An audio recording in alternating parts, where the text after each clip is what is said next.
kind of the events that we saw this last weekend from the Beavers? Yeah, I thought it was a great weekend. Everyone took a huge step forward across the board. People moved up on the conference list.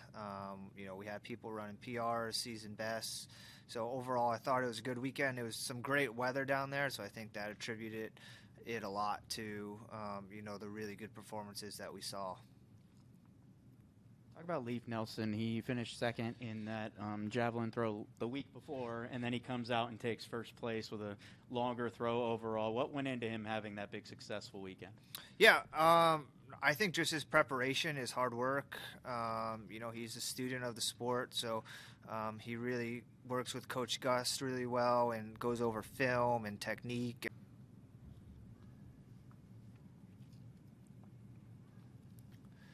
Okay, we're back live. So back about Caitlin Cornell. What will lead to her getting on the podium? She just missed it there. Yeah, I think for her, it's just all about racing more.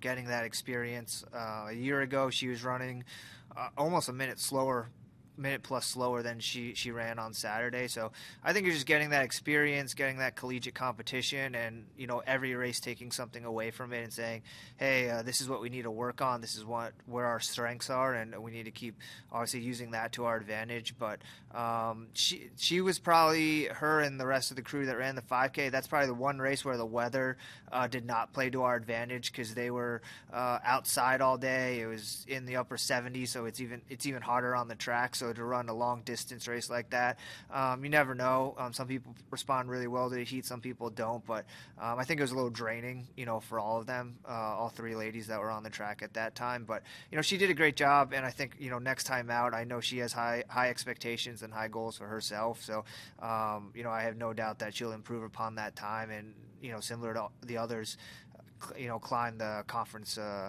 qualifying list. One more question.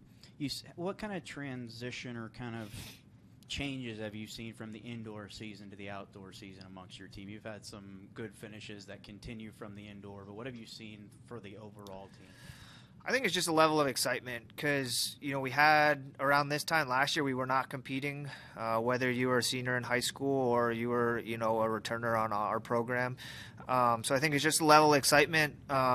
Especially this weekend, the weather was nice, so it's always nice when you can wear a t-shirt and shorts instead of being bundled up the whole day and then having to go race in cooler weather. But I think it's just a level of excitement, attitude, not being stuck necessarily in the dome all the time, working out on the track down there, having to trudge through the snow or the cold, and coming in here, like being able to go outside, work out outside, sun's out, all those types of things. So I think the group is doing a great job. We're really young, which you probably won't find on too many teams. We are not senior laden at all. So I think for all of them, just every week is a new experience, a time to work on what we didn't accomplish the previous week, and I'm excited to kind of see where we go from here. I think it's been a fantastic start, our first two meets. I think we've positioned ourselves well, but I know we still have some work to do across the board as we head into kind of like the meat of the season these next 3 or 4 weeks. Thank you. All right, thanks.